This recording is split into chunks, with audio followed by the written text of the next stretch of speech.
Me puse delante de Jesús Eucaristía, la custodia, me acuerdo dónde estaba sentado y dónde estaba, y abrí la Biblia y leí una frase que dice Jesús en la última cena, y dice: yo soy el camino, la verdad y la vida. Y en ese momento experimenté el amor de Dios. Si quieres que sea sacerdote, dímelo, lo quiero escuchar. Así me estoy volviendo loco. Una familia estupenda, una vida acomodada y demás, pero yo buscaba una cosa que era la felicidad, que creo es lo que todos buscamos. Yo pasé un momento como de crisis existencial, pero sabía que Jesús me iba a dar la respuesta, y es al ver tanto sufrimiento, al ver que niños se nos morían todos los días, a ver tanta enfermedad, tanta pobreza, ¿no? Y yo pensando: Señor, pero ¿cómo puede ser esto, no? Y con 26 años lo que tuve fue una experiencia de misericordia tan grande, que Dios me hizo experimentar mi pecado, mi miseria, lo que soy sin Él, y me vino a la cabeza la divina misericordia. Me fui solo a rezar, sin decir nada a nadie. Yo estaba todo el mundo rayado, y yo lloraba y tal, no sabía qué hacer, y la Virgen me llevó a Jesús, que es su tarea, ¿no? Me llevó a Jesús, a su misericordia, y entonces ese día dije: Señor, si quieres me voy al seminario. Y en 2013 me fui al seminario.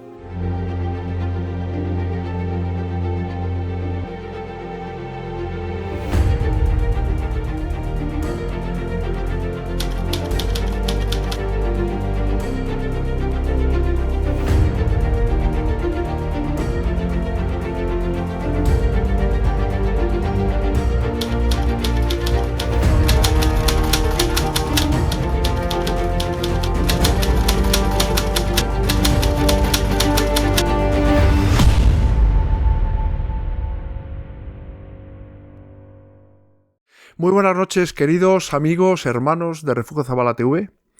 Estamos con un sacerdote de Cristo que además es un autor prolífico.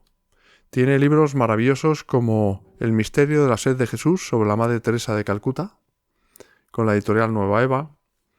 La revolución de Dios, la belleza de la fe católica hoy, otro libro muy recomendable. Los tenéis en Amazon, sin ir más lejos.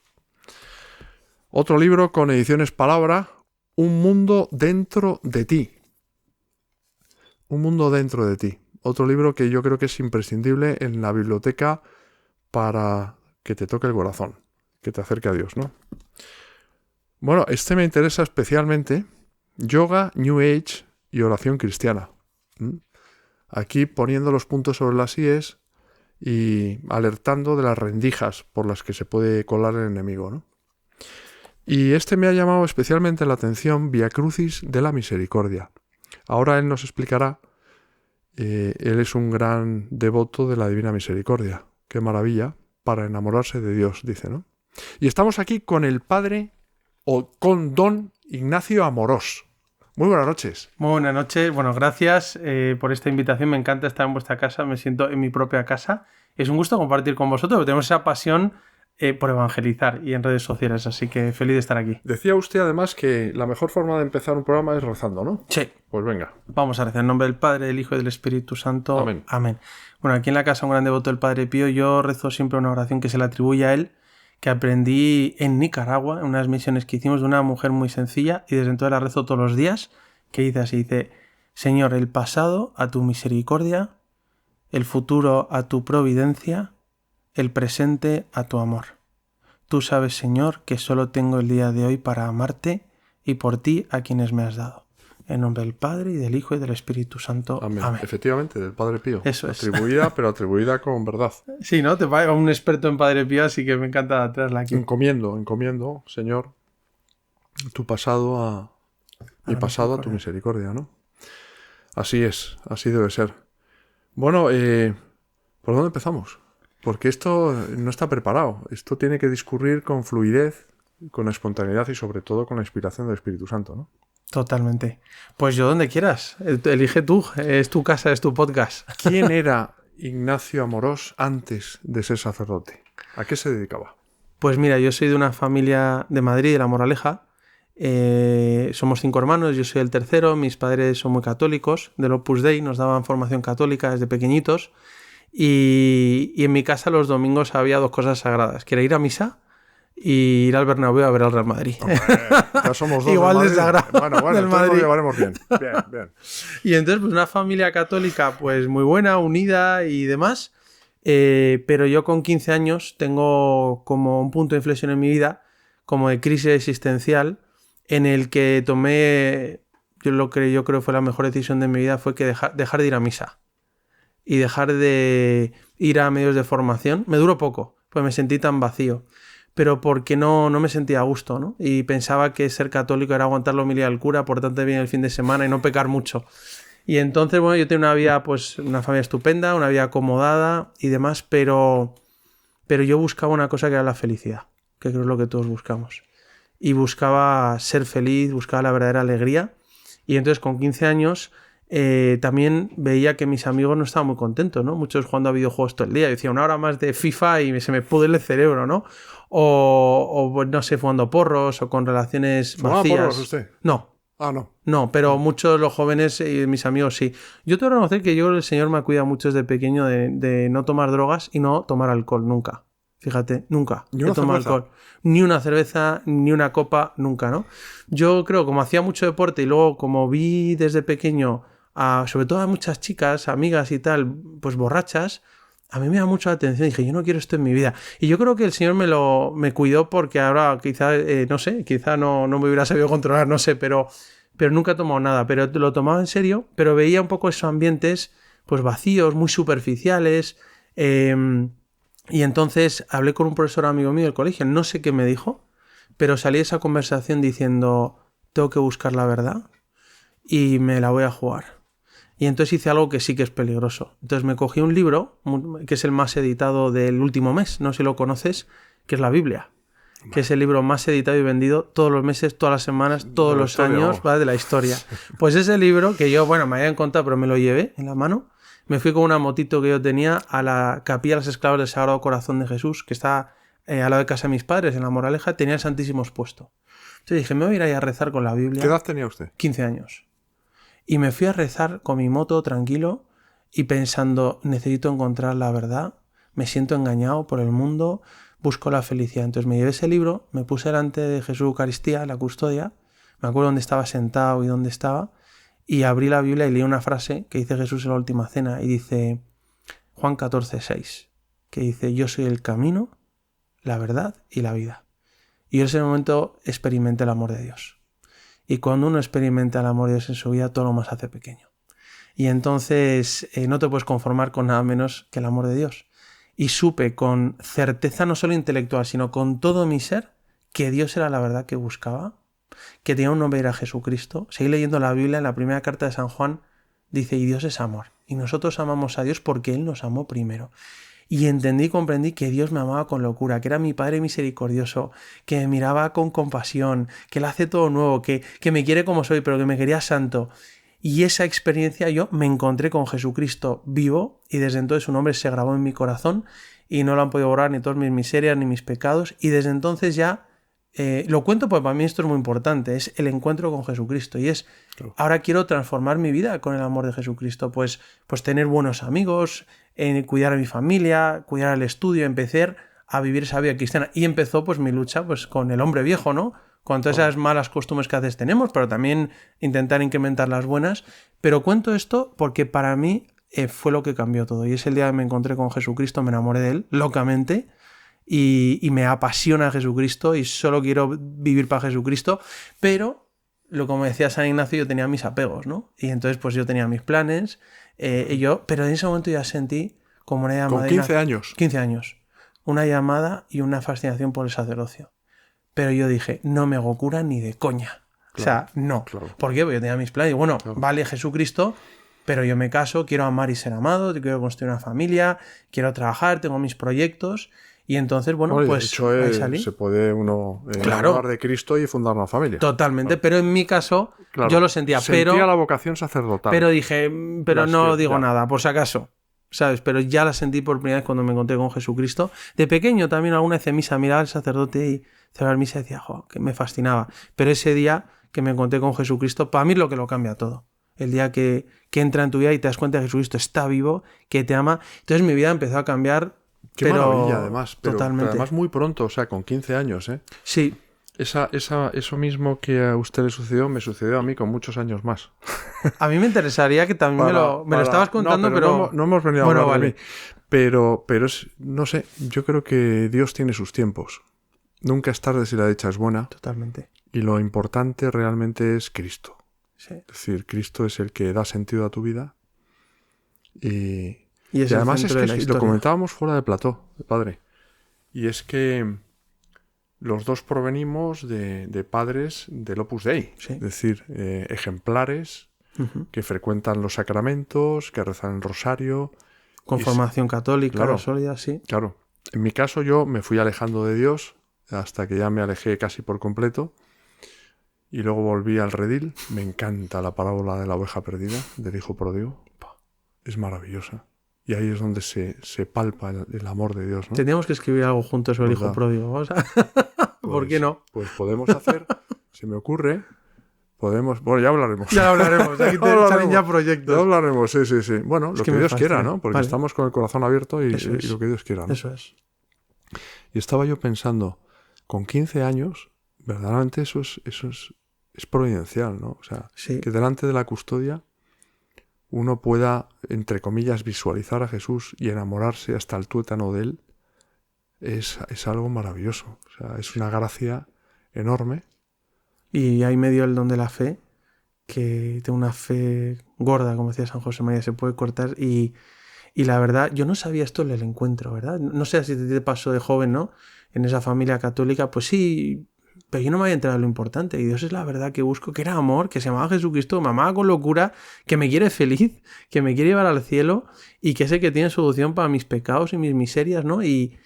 Pero no sabía que todo empezaba con un encuentro. Por eso cuando leí Deus Caritas Est de Benedicto XVI, su primera encíclica en 2005, y en el punto 1 dice que uno no es cristiano por participar en una serie de ritos litúrgicos, por cumplir un código moral, sino por un acontecimiento que es una persona, ¿no? Encontrarte con esa persona, estoy parafraseando. Dije, esto es lo que me pasó a mí. O sea, y ahora yo creo que está pasando a mucha gente, que no... Antes yo creo que puede haber muchos, decía Benedicto XVI, paganos bautizados. Sí. Pero sin encuentro con Cristo, ¿no? Entonces, por eso me parece tan importante. Es que es crucial. Es que hay muchos católicos hablo, no digamos los no creyentes, pero católicos que no han tenido ese encuentro con Cristo. Sí. Es decir, que ven a Jesús como un personaje distante. Sí. O el cristianismo como una cultura, cerca, ¿no? Sí, o como una obligación de cumplir con el precepto dominical, claro. De confesarse una vez al año, que no hace daño, claro. y de ser pues un católico de boquilla, ¿no? Sí. La verdad, pero claro, usted tenía sus planes. Sí. ¿Sintió ya esa llamada al sacerdocio? ¿No? Sí. Pero claro, quería a Jesús, pero con condiciones. Claro. Y metiéndole en mis planes. Y siguió sus planes. ¿Y cuáles eran sus planes? Bueno, pues yo seguí estudiando en el colegio. Yo primero estudié en un colegio inglés y luego en Aldovea, un colegio de Fomento, los últimos años. Seguí estudiando. Mi madre además siempre nos invitaba a ser pues excelentes en el estudio y a vivirlo bien. Y mira, lo primero que te lo cuento porque me parece que es fundamental, es empezar a rezar. Y empezar a rezar es muy peligroso. Puedes acabar vestido de cura de aquí en un podcast hablando de Jesucristo, pero empecé a rezar y a dedicar tiempo a Jesús. Primero por la mañana, pero luego por la tarde.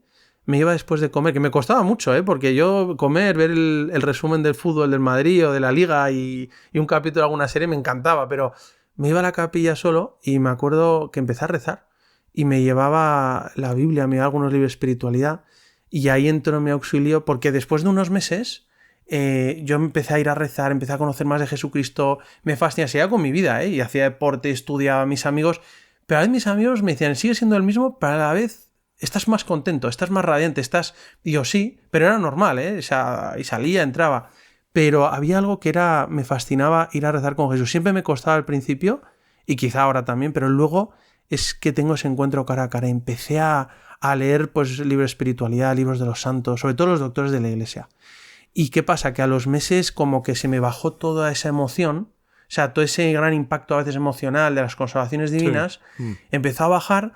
Y yo no me entendía, digo, ¿qué me ha pasado? Pero sabía que lo que había experimentado era lo más real de mi vida y entonces no sabía qué hacer y ahí empecé a leer a San Francisco de Sales, a Alfonso María Ligorio, a Juan de la Cruz, a Teresa de Jesús, a todos los grandes doctores de la Iglesia, a Santa Teresa Benita de la Cruz y me los comía con patatas y ahora pienso en lo joven que era y me explicaban lo que me había pasado que era normal y lo que tenía que hacer. Porque les había pasado a ellos. Bueno, es que es el itinerario espiritual de todos los que siguen a Jesucristo. Es Dios te trae experimentando su amor, no con el temor de o vas a misa y no cometes pecado o te vas al infierno, sino, oye, has experimentado el amor de Dios, ya no te puedes conformar con un placercillo barato, con un poco de vanidad, sino es que yo he experimentado el amor de Dios, entonces ya tú intentas buscarlo y pones de tu parte. Yo empecé a luchar contra mi hombre viejo, a intentar vivir las virtudes cristianas, a hacer oración, pero llega un momento en el que Dios te dice, vale, pero ahora ya no te voy a dar tanta consolación. Entonces ya no me llena lo de antes, ya no me tengo la consolación y me quedo a oscuras, que es la noche oscura, la noche de los sentidos que dice San Juan de la Cruz,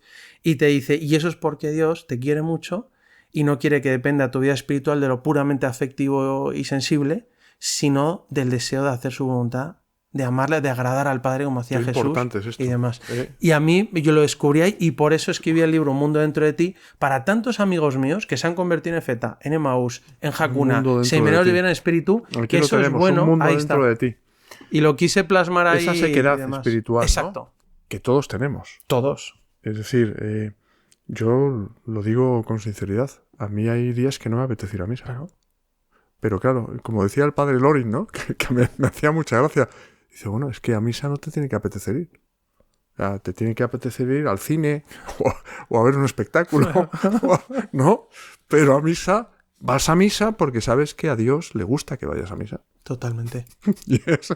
Pues es así, ¿no? A veces lo sientes más. Este libro, Un mundo dentro de ti, yo creo que es... me lo voy a leer, no me lo he leído. Me haría mucha ilusión, igual que iba a leer. Es que me ha traído aquí una cantidad de libros, pero voy a empezar por este, porque yo creo que me voy a sentir identificado de alguna manera, porque esa sequedad espiritual, ¿no? Cuando no te apetece rezar el rosario, ¿no? Pero sabes que a la Virgen le agrada que lo hagas.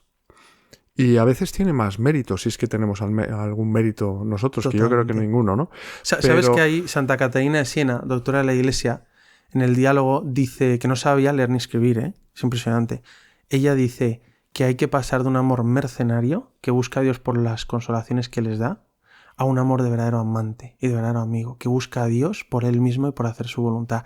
Y que cuando buscamos a Dios con un amor de verdadero amante, entonces Dios empieza a revelarte sus secretos. Entonces te dice, es como Dios te invita a perfeccionar el amor. Mira, yo recuerdo estando en Uruguay, me contaba la historia del abuelo Antonio, que tenía 47 nietos, de las pocas familias así tan grandes. Caramba. Y demás, una familia enorme, y él decía, cuando venían sus nietos, le daba chocolates. Entonces, cuando venían nietos, chocolate. Entonces iban corriendo a ver al abuelo.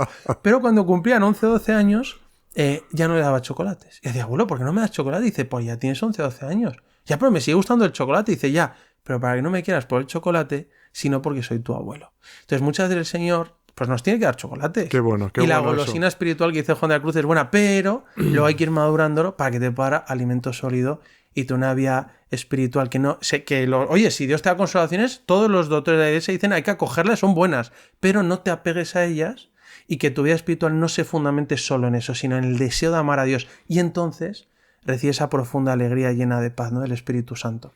Me parece brillante los doctores de la Iglesia. Esa sequedad espiritual, y está muy bien puesto ese ejemplo, ¿no? Se entiende perfectamente. Es muy visual. Se hace extensiva también, ¿no? A cuando pues uno está atravesando un momento delicado, ¿no? En su vida espiritual. Cuando, por ejemplo, le sobreviene la pérdida de un ser querido, una enfermedad. Y no se llega a enfadar incluso con Dios, ¿no? Porque humanamente no lo entiende. Y es esa idea que a veces tenemos de querer llevar la cruz que nosotros queremos y no la que el Señor quiere que llevemos. Qué difícil es, ¿verdad? Totalmente. Ahí abandonarse, ¿no? Como usted decía al principio, ha rezado esa oración del Padre Pío, ¿no? Sí. Abandonarse es complicado, es difícil porque somos humanos, miserables y tenemos nuestros límites, ¿no? No, y ahora que sacas el tema del sufrimiento, yo el segundo como punto de inflexión, así como existe crisis existencial que tuve, fue cuando yo empecé a trabajar con las misiones de la caridad en Madrid, porque la fe te lleva a la caridad, y yo veía que Dios me invitaba a eso. Entró Madre Teresa a Calcuta en mi vida, la devoción a ella, y me fui luego a Calcuta a trabajar. También yo luego estoy en CUNEF empresariales, pero me fui a trabajar a Calcuta, iba a África con las misiones de la caridad con jóvenes, y ahora que hablabas de sufrimiento, yo pasé un momento como de crisis existencial, pero sabía que Jesús me iba a dar la respuesta, y es al ver tanto sufrimiento, al ver que niños se nos morían todos los días, a ver tanta enfermedad, tanta pobreza, ¿no? Y yo pensando, Señor, pero ¿cómo puede ser esto, no? Y necesito una respuesta, necesito que me ayudes, ¿no? Y entonces yo empecé pues a pedir al Señor esa gracia porque veía que cuando muere un ser querido, cuando tienes una enfermedad o sufres mucho, como que no deja a nadie indiferente, ¿no? O te acercas mucho a Dios o te alejas mucho a Dios, pero no te quedas igual. O sea, es así, ¿no? Y sobre todo cuando muere un ser querido. Pues yo estaba en ese momento y bueno, y la es que rezando, le pedí al Señor, leía la Escritura y le pedí al Señor luz y me la dio para entender que Él no quiere el sufrimiento. Por ejemplo, esa expresión que se dice, Dios está mandando esa cruz. No, que no. Dios no manda cruces a nadie. Dios respeta la libertad y permite la cruz. La cruz y el sufrimiento llega por el pecado original, ¿no? Y eso es importante decirlo, porque para mí lo primero es saber que Dios no quería esto, pero que Dios lo permite porque nos da la libertad. San José María decía, Dios ha querido correr el riesgo de nuestra libertad, ¿vale? Que era mucho, todos los males estamos viviendo, pero para que hubiera amor. Y Dios te dice, no viene de mí, este es el origen, ahora, ¿cómo le voy a dar un sentido? Porque en el sufrimiento tienes dos opciones. O te llenas de amargura, resentimiento, venganza, odio, y me vas a perdonar, jodes tu vida y la gente tienes alrededor, y cayendo en la tentación del victimismo, que son las peores tentaciones, o intento darle un sentido con el amor y abrazo a Jesucristo. Y entonces Jesús nos dice, yo del sufrimiento saco un amor más grande. Esto es de Madre Teresa, ¿no? Un amor más, una oportunidad para un amor más grande. Porque el amor se demuestra en el sufrimiento. Yo estoy en la universidad ahora y me dice una niña, padre, ¿cómo sé si mi novio me quiere de verdad? Esa prueba digo, mira, yo la aprendí de Jesucristo, que te dice, si busca tu bien y sobre todo si está dispuesto a sacrificarse, a sufrir por ti. Porque el amor se demuestra en el sufrimiento. Y es ahí donde Dios nos dice, ahí podemos amar más, ¿vale? Y ofrecerlo por amor y ofrecerlo con Jesucristo. Entonces yo tengo un Dios que me ama hasta esta locura, que me ha demostrado su amor. Y por eso yo encontré ese alumno, cuando hablabas de esto del sufrimiento, me recordaba esos momentos, ¿no? Que yo buscaba, ¿no? Y yo por eso a veces le digo a la gente me dice, pero tú no me contarás la historia de la manzanita o de Jesús. Digo, ¿tú tienes otra historia mejor?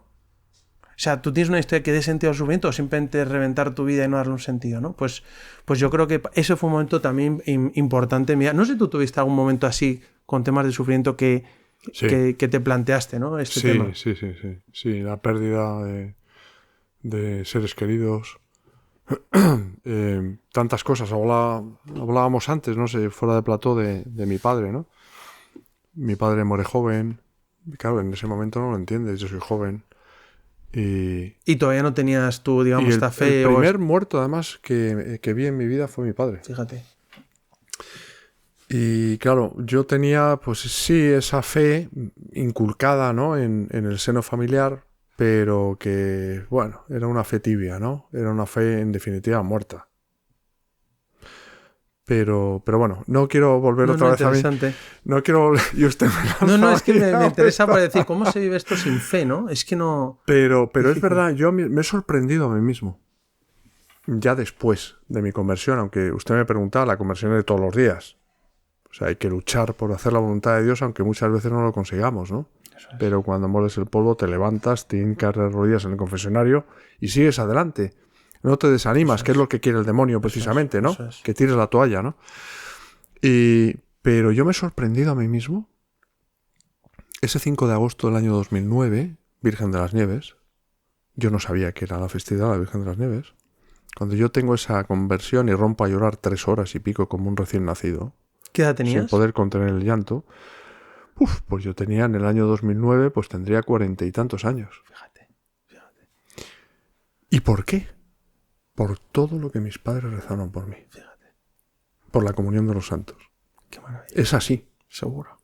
Es así. Es decir, me pasaron cosas que no voy a contar, pero porque son muy íntimas, pero me sorprendí a mí mismo dándole gracias a Dios por todo el sufrimiento que, aun estando apartado de Él durante tantos años, no había evitado, porque todo el mundo sufre, crea o no crea.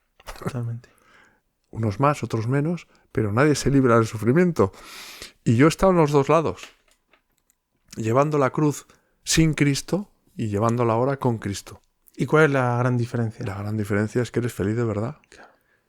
Lo que es una paradoja humana, porque el sufrimiento no tiene ningún sentido humanamente hablando, sí lo tiene, porque trasciende y te hace ser feliz en medio del sufrimiento. Eso decía el Padre Pío, ¿no? Que era un maestro del sufrimiento, el Cireneo de Jesús. en la tierra. Y es así, ¿no? Pero bueno, seguíamos con su biografía, don Ignacio.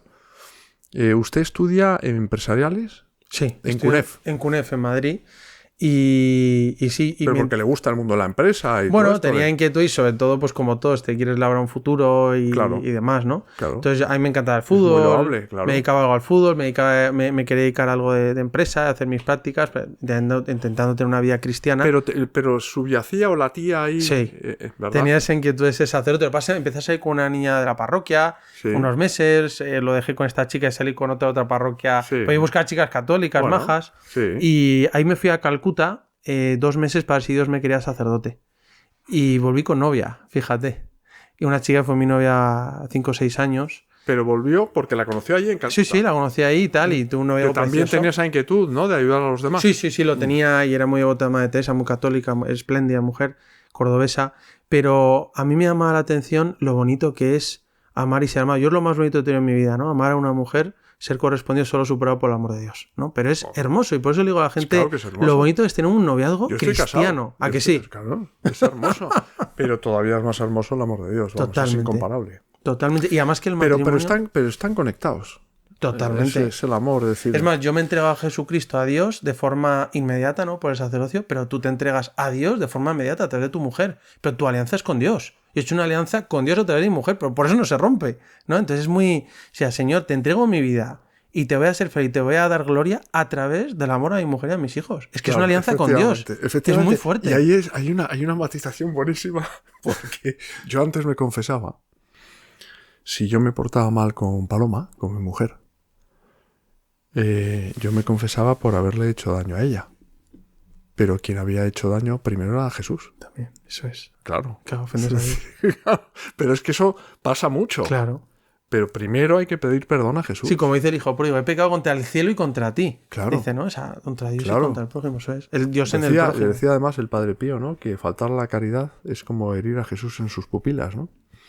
Wow, qué bonito. Y entonces, claro, dices, joder, pero si es que he ofendido a Jesús, porque es Jesús quien ha puesto en mi vida a mi mujer. Y quien es más, mis hijos no son míos. Son de Dios. Es que eso yo creo que hay que tenerlo muy claro, ¿no? No es verdad, son tuyos, pero son más aún de Dios, totalmente. Sí, de Dios. sí. Eso es. Pero yo no los tengo como hijos míos, en ese sentido. Sí. Sé que son de Dios y que están en las manos de Dios. Totalmente. Que Dios dispone y siempre es lo mejor para ellos, ¿no? Totalmente. Y fíjate, entra en tu casa, José María, y me he encontrado la primera imagen del rostro de Jesús de la Divina Misericordia. Y he entrado y he dicho... A mí me enamoró ese. Lo trajimos de Cracovia. Cuando fuimos a rodar la película de Wojtyła, La investigación, entramos allí, Paloma y yo, y en la tienda que tienen allí, y nos quedamos enamorados. Y nos trajimos el cuadro ese. Es que te mira a los ojos, vamos. Es que a mí me impresiona mucho. Adentro. Fíjate, yo he estado en Uruguay 6 años... sirviendo ahí a la iglesia, y construimos un santuario de la Divina Misericordia. Y le decía a mi obispo, vamos a poner un cuadro de la Divina Misericordia de retablo, solo el cuadro, en el centro, grande. Le dije, ¿por qué no? Yo me la jugué de 2 metros y me dice, ¿por qué no de 3? Digo, pues de 3, ¿no? Grande y tal. Yo por eso ha sido tan impresionante, ¿no? Pero te cuento esto por al entrar, es mi pasión, ¿no? Porque yo cuando era joven, nosotros íbamos a esquiar a veces... Usted es joven. Bueno, soy joven, pero cuando era más joven, con 19, joven, 20 años, más joven. Más. Es verdad. Pues íbamos a esquiar y solíamos ir a una casa que tenía mi tío en Suiza, en Crans Montana, un sitio precioso, ¿no? Y demás. Sí. Entonces íbamos a esquiar ahí, fuimos como 10 años, en Navidades. Y unas Navidades, como con 19, 20 años, me llevé un libro, creo que tenía 19, que me recomendó un sacerdote, me habló de él, que era El Diario de la Divina Misericordia. Eso es... Claro, un tocho, así me dice mi hermano, ¿pero qué haces llevando un tocho, una monja así y tal? Bueno, me lo llevé. Y por las tardes me iba a la capilla a rezar, por la necesitaba, y leí ese diario y fue como fuego en mi corazón y descubrí la misericordia de Dios. Fue el instrumento que Dios utilizó para que yo escribiera la misericordia de Dios. Cómo a Dios le quema el corazón de extender su misericordia, cómo su misericordia es mucho más grande que todos los pecados de toda la humanidad, cómo Él hace todo nuevo, y lo descubrí con Santa Faustina y su diario, y ha sido desde entonces mi pasión y realmente lo he tenido en mi corazón desde entonces. Para mí es muy importante. Por eso entrar en tu casa y ver lo primero, el rostro de Jesús de la Divina Misericordia. Cuando estuvimos, una de las veces que estuvimos en Cracovia, que tuve yo que ir a mantener un coloquio con los espectadores polacos, en el santuario de la Divina Misericordia. El misterio del Padre Pío, la primera película que yo dirigí en 2018. Tuve una gracia muy especial del Padre Pío, porque acabamos de noche y yo acabé de rodillas en la celda de Santa Faustina Kowalska. Rompí la clausura y me dejaron acceder ahí, sin yo haberlo pedido, ¿eh? Estaba al lado de donde estaba el santuario y, bueno, lo primero que me encuentro es una talla de la Virgen de Fátima, ahí en la celda, ¿no? Y, bueno, ahí hay conexiones increíbles porque ahí hay una anécdota que yo conozco de primera mano a propósito de Santa Faustina Kowalska. Karol Wojtyła, porque se me ocurrió decir a mí en Cracovia Wojtyla, y un polaco se mosqueó conmigo. Y yo no lo entendía, ¿no? Porque yo lo dije de buena fe. Wojtyła. Pues cuando era arzobispo de Cracovia, él tenía una inquietud, porque el proceso de canonización de Sor Faustina Kowalska estaba paralizado. Y fue el Padre Pío quien le dijo a Wojtyła, fíjese la conexión, ¿no? La interconexión, que fuera a ver a la Madre Esperanza, sí, la Beata Madre Esperanza, en Colevarenza, a 50 o una hora al norte de Roma, al santuario del amor misericordioso de Jesús, y que ella le iba a dar la clave para desactivar el bloqueo. Y se la dio.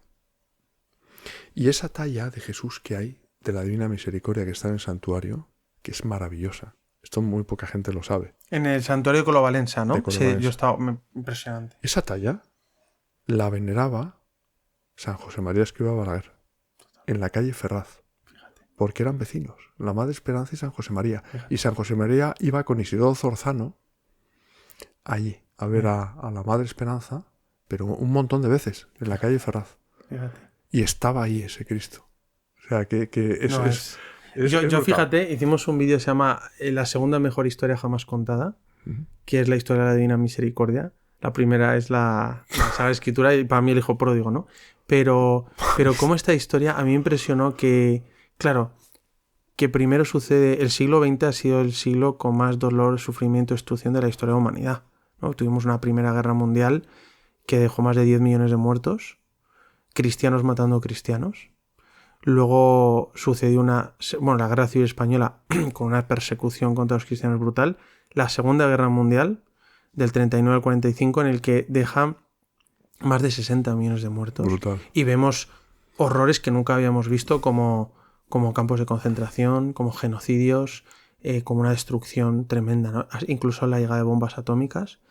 Pero también, después de la Revolución Sexual y a partir de los 60, finales 60 y los 70, entra y de una forma muy grande el aborto como el mayor genocidio de la historia, ¿no? Se cuenta más de 1.000 millones probablemente de abortos en el mundo.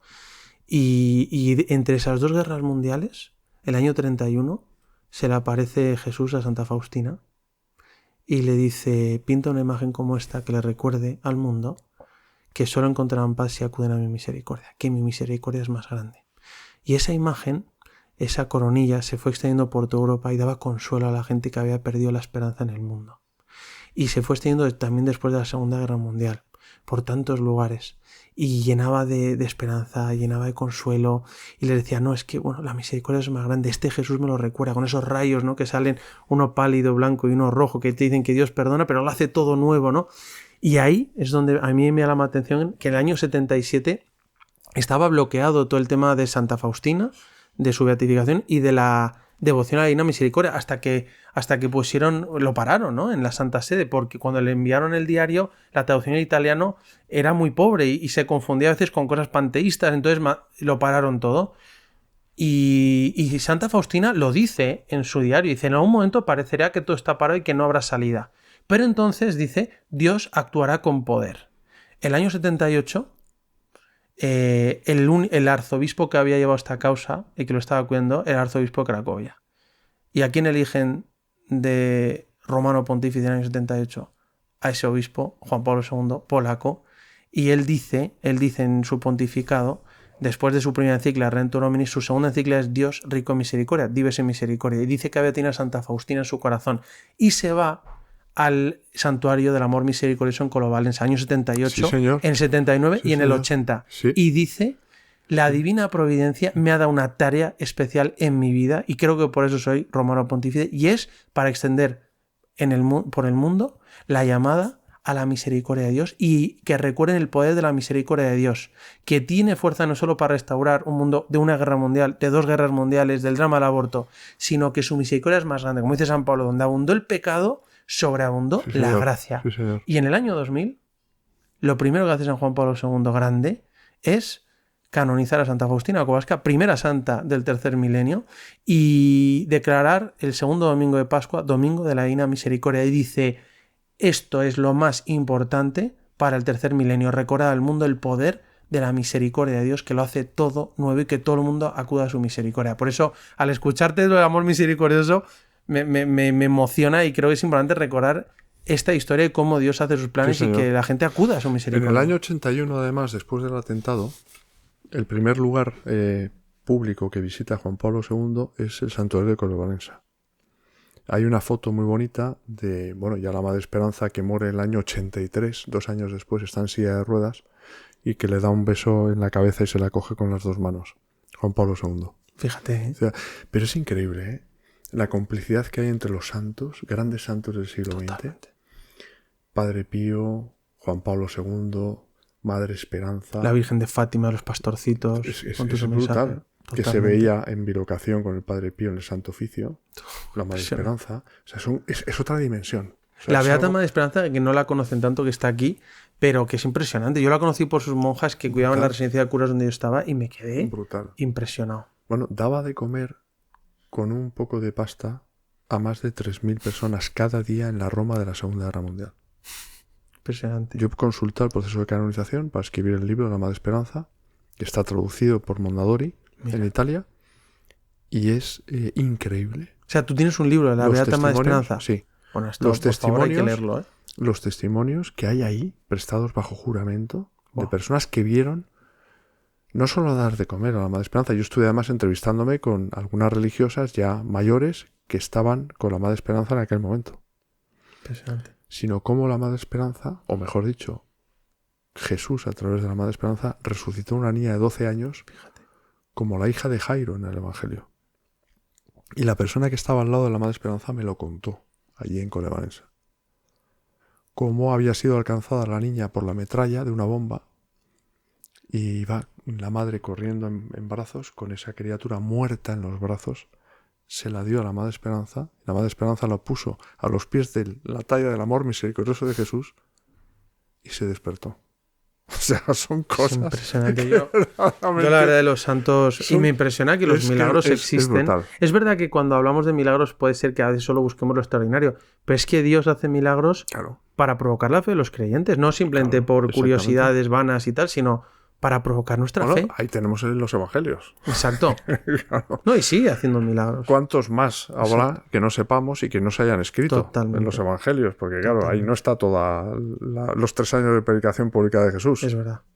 Es decir, ahí lo que hay es una foto fija. Exacto. Pero claro, Pero tanto más. Jesús se reiría, Jesús lloraba, lo sabemos, se enfadaría. O sea, es decir, en su naturaleza humana, pues era un hombre perfecto y que tenía pues sus cosas. Totalmente. Fascinante. Es fascinante, ¿no? Y luego también tendemos a poner a los santos en un pedestal cuando están en la tierra. Totalmente. Y los santos, que yo sepa, están en el cielo solo. Totalmente. Ahí tenemos a Pedro, ¿no? El príncipe de los apóstoles, que niega 3 veces a Jesús cuando había visto resucitar a Lázaro hace unos días.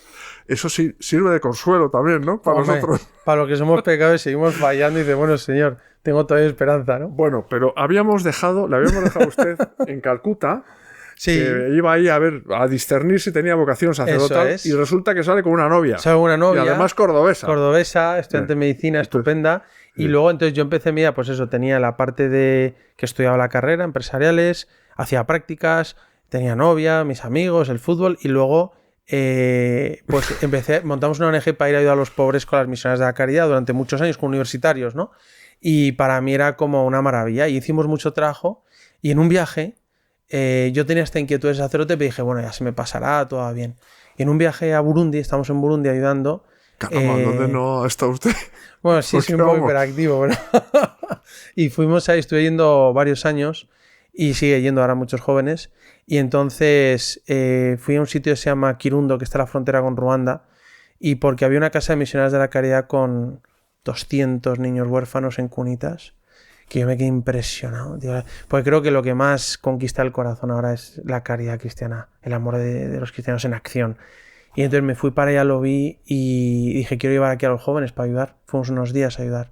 Y entonces íbamos en el coche y le pregunta la que era mi novia al sacerdote africano amigo mío, y le dice, ¿cómo se hizo cura? Y él dijo, bueno, yo escuché el día del seminario, hace poco fue el día de San José, y este domingo es el día del seminario, del domingo del seminario, dice que un sacerdote es un puente entre Dios y los hombres.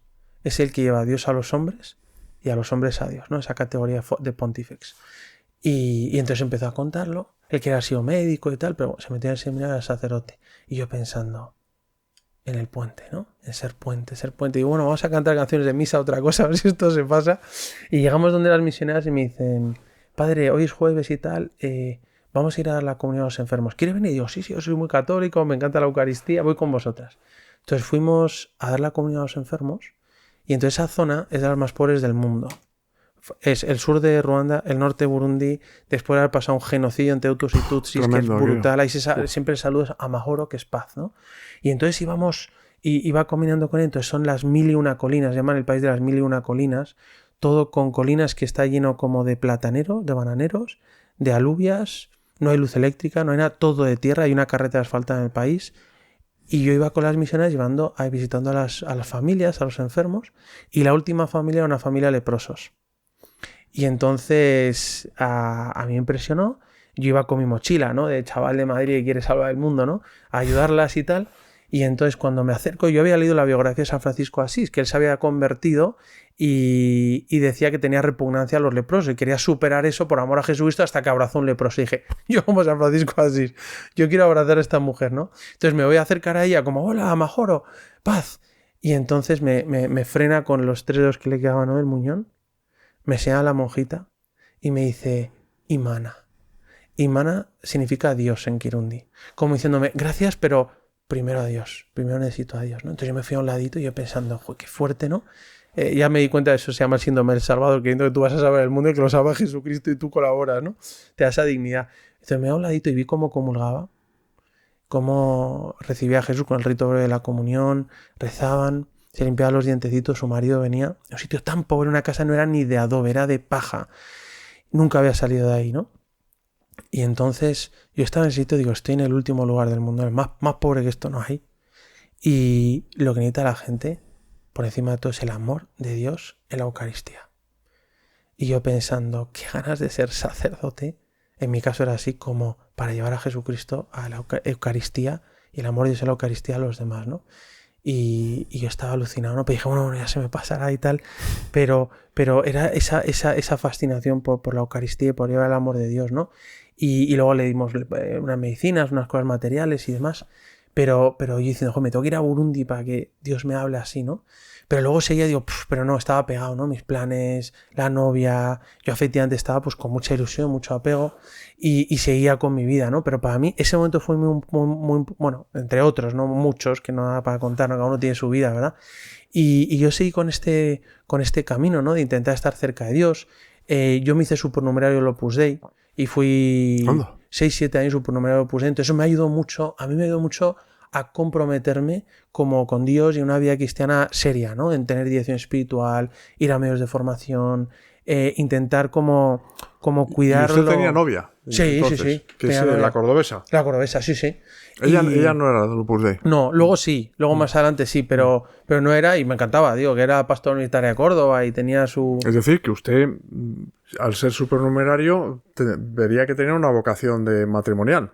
Bueno, ¿no? Yo veía que tenía vocación al Opus Dei. Casan, ¿no? Sí, pero yo tenía vocación al Opus Dei. Ya. Yo veía que Dios... Yo tenía muy fuerte la Reina Misericordia, Madre Teresa, y sentíme un día leyendo una biografía de San José María, se llama Las afueras de Jericó, que leí yendo a visitar a las Carmelitas de Ávila, ¿no? Bueno, lo leí Sentí que San José María era mi padre y que Dios me quería al Opus Dei. Y dije, ¿en serio? O sea, yo pensé nunca iba... Sí, santificar la vida ordinaria con este carisma en particular y tal. Y entonces, tendríamos que hacer un programa de San José María, que se me ha venido a la cabeza ahora. Totalmente, son grandísimos. Porque es que la gente tiene una visión distorsionada de él. Totalmente. Como que era un hombre distante, antipático, orgulloso, tal. Y es que es todo lo contrario, ¿no? Hombre, yo empecé a leer su biografía. Unas cosas que más me impresionó es su vida de sacerdote joven en Madrid, antes de la guerra civil, que era tan cariñoso con la gente.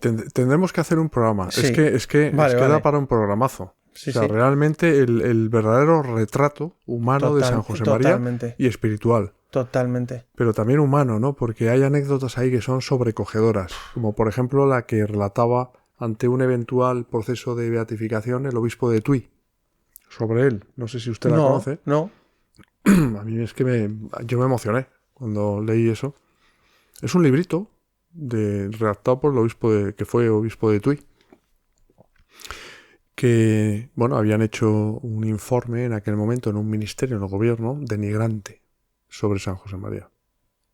Y entonces esta persona trabajaba entonces en ese ministerio y tuvo acceso a ese informe. Y consideró que tenía que dárselo a leer a él, porque le parecía una cuestión de justicia. Y él leyó previamente el informe. Lo ponía en verde. Y entonces él lo cuenta muy bien, ¿no? Cómo San José María iba pasando las páginas sin hacer el menor gesto. Y cuando terminó de leer el informe, que era demoledor, le dijo: gracias a Dios, lo que pone aquí no es cierto. Pero mira, coge el informe y déjalo donde lo has cogido. No vayas a tener problemas. Dices, joder. Entonces, con esa paz con la que él leía, ¿no? Cómo le estaban calumniando, injuriando y tal. Bueno, es un detalle humano, ¿no? Totalmente. Que habla por sí solo, pero que tenemos que hacer un programa sobre San José María. Totalmente. Bien, bueno, a ver. Don Ignacio, usted entonces estaba ahí. Entonces se hizo supernumerario. Estuvo 6 años como supernumerario. Sí. ¿Y hasta cuál los es el 26 detonante? años. Pues el detonante fue: yo empiezo a trabajar en bolsa, en banca de inversión, en mercado de capitales, en un broker de derivados. Se lo pasaba bien, le gustaba. Me encantaba. Con las pantallas, los teléfonos, los viajes y tal. Y la verdad es que sí, a mí me gusta la acción y me gusta la intensidad. Pero era estresante, ¿no? Súper estresante. Pero a mí me gusta, sí, por mi forma de ser. La marcha, vamos. Me gusta la caña, la marcha y tal, ¿no? A la vez muy exigente y tal, y fue muy bien, gracias a Dios, aprendí muchísimo y me divertía, pero yo veía en el fondo una iglesia y digo, joder, yo quiero dedicarme a Dios. Y yo, mira, hubiera dejado el trabajo y el dinero, no me importaba, pero no la novia. Y no el proyecto de vida familiar, que luego se lo escuché una tertulia al canal RUC una vez, que digo, no, él cuando pensaba ser sacerdote, pero no era capaz. Y entonces me acuerdo en un viaje que fui a Londres a ver a un cliente que yo tenía como mucho aprecio. Fui a verle, pues, él llevaba el libro de telecos de un banco americano y tal. Y entonces fuimos a tener una reunión, nos fuimos a cenar por ahí sushi y tal. Y me acuerdo que nos fuimos luego de fiesta. Y a la vuelta de estar en la discoteca de fiesta, llamamos a un chofer que nos venía a buscar y tal. Y estando en la calle, me coge el brazo y me dice: Nacho, me dice, ¿tú crees en Dios? Y le dije: sí, tú sabes que yo creo en Dios. Y me dice: ¿tú eres cristiano? Y dije: bueno, procuro ser buen cristiano. Y me dice: pues dame a Dios porque estoy vacío. Y se me hunde ahí y tal. Entonces para mí eso era el mejor del mercado, ¿no? Para mí un tío así que te ganaba dinerales, ¿no? Y que era extraordinario en el mercado, era el mejor de todos. Que me dijera esto, y digo: bueno, ¿qué te has tomado? No me he tomado nada y tal. Y digo, y me dice: pero ya no sé para qué me levanto de la cama cada mañana. Y me dice: si quieres fracasar en la vida, guíate solo por el dinero y fracasarás seguro. Y entonces le digo: bueno, lo primero es dar gracias a Dios por las cosas buenas de tu vida, cuando está Dios en tu vida, ¿no? Pues tu trabajo, tu novia guapísima, gran modelo. No. Me dice: en el trabajo me quieren pues soy el mejor del mercado, y lo sé, es verdad que lo era. Me dice: la novia me quiere por el dinero, pues no soy tonto. Y me dice: pero ya no sé ni para qué trabajo, me compro mi casa en la Borgoña francesa, tengo esto, pero Y le dije, y entonces yo le dije, bueno, no te preocupes, Dios es misericordioso, tiene siempre un plan B, C, D y todo lo que quieras, lo hace todo nuevo. Pero yo me quedé muy, muy tocado. Y estaba muy turbado. Y dije, me tengo que ir a rezar. Y entonces hay una capilla de oración perpetua en Londres, en Hyde Park, se llama Tyburn Convent, que hay una monja que fue actriz y tal en su momento, famosa y tal, que ahora es mayor. Y entonces fue a rezar por la noche y decir, Señor, si quieres que sea sacerdote, dímelo, lo quiero escuchar, así me estoy volviendo loco. Pues dejar esto tal, así es una idea mía. Y me dio una paz que dije, vale, tranquilo. Me fui al hotel, dormí, al día siguiente vine a Madrid, me fui a cenar con la que era mi novia entonces, y hablando le conté esto, le dije, fíjate cómo está la gente, tenemos que hacer, ella es muy católica, tenemos que hacer apostolado, tenemos que hablar de Jesús y tal. Y me tiró un chiste que ni se dio cuenta, y me tiró un chiste y me dice, Nacho, me dice, tú lo que tienes es sacerdote. Y entonces yo me quedé y dice, mierda. Dije, no me lo puedo creer y tal. Y además lo escuché perfecto. ¿Sabes cuando Dios hace un silencio en tu vida para que escuches algo? O sea, bueno, lo escuché perfectamente. Y me quedé tan rayado, no sabía qué hacer y tal. Me acuerdo, no sabía qué hacer, me fui a comprar un McDonald's. Un Big Mac y una Coca-Cola, así me pasaba. Y no, y tal. Entonces fui a la comida de todo espiritual. Me acuerdo que era un sacerdote súper libre. A mí me encanta el sacerdote libre, ¿no? Y entonces me fui a un retiro espiritual con él. Y me acuerdo de ir y decir, sé que Dios me llama a esto. Y escuchaba esa frase de Jesús, de Dios en la escritura, y dice, tú eres mío, meus es tú. Yo te tomo la palma de mi mano, eres precioso para mí, tú eres mío. Escuchaba esa frase de Jesús de Duc in altum, rema mar adentro, donde no controlas nada y tal. Pero no podía. Y lloraba un día y tal, y bueno, ya está, venga, pues sigo para adelante. Y pasó un tiempo y no podía. Y con 26 años trabajando, monté una empresa de moda llamada Tom Black y me dediqué a algo de eso también para ver si... Y con 26 años lo que tuve fue una experiencia de misericordia tan grande que Dios me hizo experimentar mi pecado, mi miseria, lo que soy sin Él, y me vino a la cabeza la Divina Misericordia. Me fui a una capilla de la Virgen de los Remedios que está en Colmenar Viejo, en Madrid. Me fui solo a rezar, sin decir nada a nadie. Estaba todo el mundo rayado. Y yo lloraba y tal, no sabía qué hacer. Y la Virgen me llevó a Jesús, que es su tarea, ¿no? Me llevó a Jesús, a su misericordia, y a experimentar cómo Dios lo hace todo nuevo, ¿no? Y entonces ese día dije, Señor, si quieres me voy al seminario. Y hablé con mi director espiritual, estuvimos rezando un par de meses, lo hablamos y tal. Y en 2013 me fui al seminario. El canal Ruco me envió al Seminario Internacional Vidasoa, donde me formé. Y ahí comencé esta aventura sacerdote, que no sabía qué tal iba a terminar, pero uno entra y la verdad que es fascinante. Me encanta ese sacerdote, sí. Qué maravilla. Es un privilegio. Totalmente. ¿Y cuándo se ordenó usted? Yo me ordené de diácono en 2018, el 12 de octubre, Día de la Virgen del Pilar, y de presbítero el 16 de junio de 2019, solemnidad de la Santísima Trinidad, en Uruguay. Pues yo me fui a Uruguay de sacerdote a servir a la iglesia ahí. Que necesitaban sacerdotes, me invitaron varios obispos de ahí, y ahí me ordené y estuve ejerciendo el ministerio en Uruguay, y fue impresionante, la verdad. Sí. Así que es 2019. Hace 7 años. Hace 7 años, y ahí empecé a este apostolado que compartimos tú y yo en redes sociales. Y es... A ver, eso. ¿Cómo es eso de los rebeldes? Pues ahí yo llevaba muchos años siguiendo lo que hacían en Estados Unidos, Bishop Barron, Word on Fire, Father Mike Smith, Ascension Press, evangelizando y dando doctrina de una forma tan impresionante. Entonces dije, qué maravilla, pero bueno, ya está. Y cuando me fui a Uruguay, pues mi obispo y una monja que daba la catequesis me dijeron, ¿puedes hacer vídeos para los pobres que no pueden venir? Y entonces dije, vale. Entonces me puse a grabar un vídeo, me acuerdo, yo tengo por ahí alguno colgado escondido que me grababa la monja explicando la misa, Jesús y tal, y empecé a grabar vídeos súper sencillo y súper cutre, pero con mucho cariño para la gente sencilla en el invierno ahí de Uruguay, y empecé a grabar cosas, a preparar vídeos y tal. Volví a España a terminar los estudios de teología, que empecé la licenciatura, el doctorado, y estando aquí cayó la pandemia. Entonces mientras que hacía el doctorado, volví a Madrid y un amigo mío que se había convertido en retiro de Maús, periodista, yo le dije, oye, ¿me recomiendas una cámara? Que me voy a Uruguay, quiero grabar cosas. Y me dice, no, yo te ayudo. Y me dice, y digo, vale, era periodista, cámara, productor, que ahora es como mi hermano. Y me dice, solo una condición es me dice, si te dejas corregir, ¿no? Pues los curas no nos dejamos corregir. Entonces le digo, yo estoy muy bien de autoestima, me puedes sacudir lo que quieras, pero por ahora.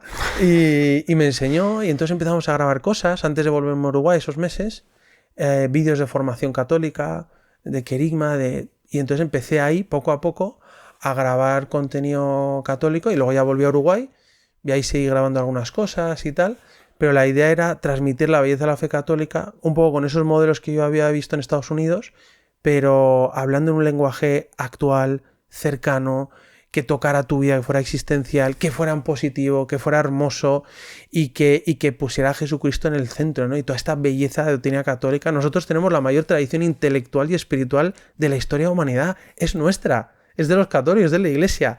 Y poder transmitir eso, pues me llenaba de ilusión. Y comenzamos pues toda esta aventura de Se Buscan Rebeldes. Se Buscan Rebeldes. Eso es. El primer rebelde fue Jesús. ¿Por qué?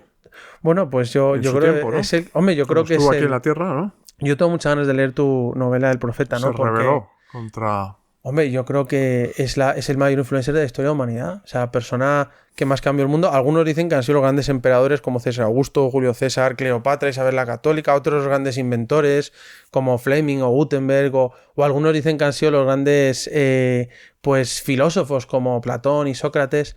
Pero para mí están los grandes fundadores de las religiones. Moisés, Mahoma. Pero en el top 3...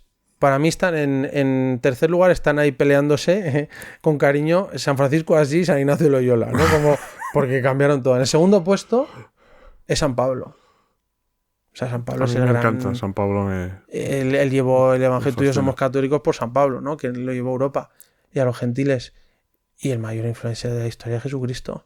Sin Tanto duda. que medimos el tiempo, tú antes me decías, en antes y hoy qué día es 21 de marzo de 2026, después de Jesucristo. Exactamente. Y él además, lo cambia todo. Jesucristo no fue un emperador, no fue un senador, no fue un filósofo, fue un hombre que Un vino a carpintero. predicar el amor, efectivamente, razón por la cual fue crucificado. Exacto. Y estamos hablando de él 21 siglos después. Y sigue cambiando el mundo. Es brutal. Exacto. El mensaje de Jesús está de rabiosa actualidad. Totalmente. Más de 2.000 millones de cristianos Se en el basa mundo. precisamente en lo que carece la sociedad de hoy, que es Total. paz, amor y esperanza. Totalmente. Es así. Totalmente.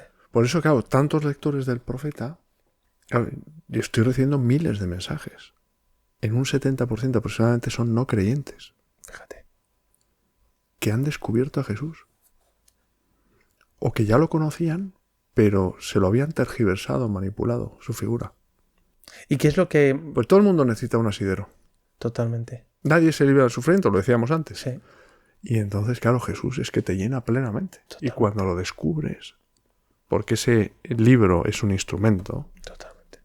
es un instrumento, sobre todo para acercar a Dios a las personas que lo necesitan sin saberlo. Qué maravilla. Es así. Y para ti, ¿qué es lo...? A mí es que estoy enamorado de Jesucristo y me importa. Yo también, ya somos dos. Y es que me fascina. Cada uno, todo usted como Jesucristo. sacerdote y yo como, Exacto, ¿no? como padre de Pero familia. ¿cómo lo llena todo? Y ¿Y esposo. qué es lo que más te fascina de Jesucristo? Todo. Pero ayer que estuve en Toledo presentando el profeta, me preguntaba una persona, un joven, me decía, oye, si tú tuvieras oportunidad de hablar con Jesús, ¿qué le preguntarías? Y yo le dije, yo no le haría ninguna pregunta, yo le diría solo una palabra, gracias, porque me lo has dado todo. Y muchas veces me siento un miserable, ¿no? Porque me quejo por tonterías, cuando hay gente que está sufriendo, y no valoro lo que Jesús me ha dado, todo aquello que no se puede comprar con dinero, que es una esposa, unos hijos maravillosos, unos amigos, las personas que el Señor pone en mi vida para que Él pueda ayudarlas a pesar de mí, no a través de mí, a pesar de mí. Es que Jesús hace nuevas todas las cosas. Totalmente. Y es que te sientes amado por Él, sobre todo amado en todas tus miserias. Lo que decía San Pablo antes, ¿verdad? Donde sobreabundó el pecado, sobreabunda la gracia de Dios, ¿no?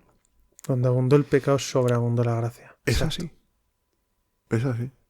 A mí es lo que más me... Y vivir me eso, enamora. claro, eso es algo que... Y se nota cuando una persona ha sido hecho nuevo por Jesucristo. Yo te lo veo a ti en la cara. O sea, se nota que es una persona que se ha encontrado con Jesucristo y le ha dejado que lo haga todo nuevo. Por esa frase de Apocalipsis 21:5 dice, mira, yo hago nuevas todas las cosas. Qué maravilla. Que yo elegí de lema sacerdotal, ¿no? Cuando me ordené. Y es que ese poder que a veces se nos olvida, no solo Dios perdona, que lo hace todo nuevo. Te da un corazón nuevo. Y es mejor que antes, porque quizás es más humilde y ha aprendido. Pero que Dios te ame con todas tus miserias, como eres. Es la clave. Hablamos de Pedro antes. Exacto. Hablamos de Pedro. Exacto. ¿Dónde estaban los apóstoles, salvo Juan, en el Calvario? Totalmente. Totalmente. Han estado 3 años con él, ¿eh? Viendo milagros, incluso haciéndolos ellos mismos en su nombre, ¿no? Totalmente. Es mortal. Sí. Es que eso es una enseñanza que es la vida misma. Totalmente. Es que somos los mismos hombres que antes. Totalmente. Es algo que a mí me... Por eso decimos, no, es que, oye, qué suerte tuvieron los apóstoles de ver a Jesús. Oye, pues a lo mejor... Está vivo, ¿no? Está vivo en la Eucaristía. Es el mismo Jesús que caminaba por Galilea. Claro, pero ¿cómo se dice eso? Bendito el que sin ver cree, ¿no? Sí, bienaventurados aquellos que crean sin haber visto. Eso es. Exacto. Eso somos nosotros. Que le dice a Tomás después de haber resucitado, ¿no? Que le dice, yo quiero tocar, y dice, eso somos nosotros, claramente. Eso ¿no? somos nosotros. Sí. Es decir, los apóstoles, los 12 y los discípulos más cercanos vieron a Jesús. Totalmente. Nosotros no le hemos visto. Bueno, yo por lo menos. Sensiblemente, ¿no? Yo por lo menos, sí. Pero sacramentalmente. Claro. Totalmente. Entonces, eso es maravilloso. Sí, lo que pasa es que no se ha dejado la Eucaristía, no se ha dejado la Sagrada Escritura. Claro. O sea, yo sí que, no sé, me sale al corazón decir a la gente que esa fascinación que tenemos tú y yo por Jesús, que es impresionante, yo te animaría a cualquiera que nos escuches que cojas un evangelio, te vayas delante de la Eucaristía y lo reces y lo contemples despacito, con calma. No comiendo mucho, sino digeriendo bien, pero metiéndote en la historia y déjate, porque ese libro está vivo. Y cuando eres delante de la Eucaristía pasan cosas. Y Dios te llena de su Padre, le descubres a un Jesús tan maravilloso. Por eso esa invitación os la haría a todos y me la recuerdo a mí mismo, ¿no? Que seguir haciéndolo. Es que podemos hablar de 1000 cosas. Hemos dicho antes un programa de San José María, que yo creo que hay que hacerlo, ¿eh? Sí. Se lo merece, San José María. Merece. Totalmente. Porque además tiene muchas críticas, es muy perseguido, incluso después de muerto, aunque esté vivo. Sí, yo creo que a veces uno tiene sus concepciones, sus prejuicios, ¿no? Pero, joder, si lees su historia, su biografía... Pero yo he tenido ganas de hacer un programa. Sí. Yo creo que...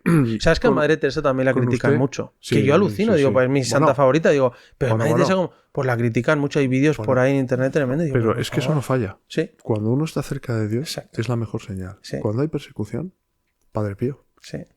Le colocaron micrófonos en el confesionario. No, impresionante la cruz que yo... Es que es algo, los que estaban en su propio barco, que es la persecución más dolorosa. La más dolorosa, sí. Es tremendo, ¿no? Pero, a ver, en 2 minutos, este libro, Yoga New Age y Oración Cristiana.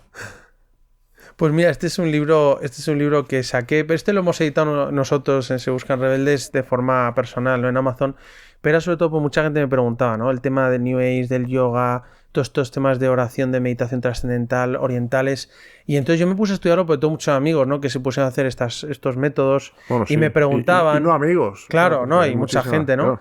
Y entonces yo creo que generaba a veces confusión. Entonces yo no sabía bien del tema y cuando lo estudié, sobre todo un documento magisterial del magisterio que se llama Oraciones y Formas, de Ratzinger, y luego otro Jesucristo portador del agua de la vida, y una conferencia episcopal, lo empecé a leer, leí varios libros, y entonces me hizo una idea de, claro, que la gente, como ya no reza, y como vamos acelerados, y como estamos con ansiedad, necesitas frenar.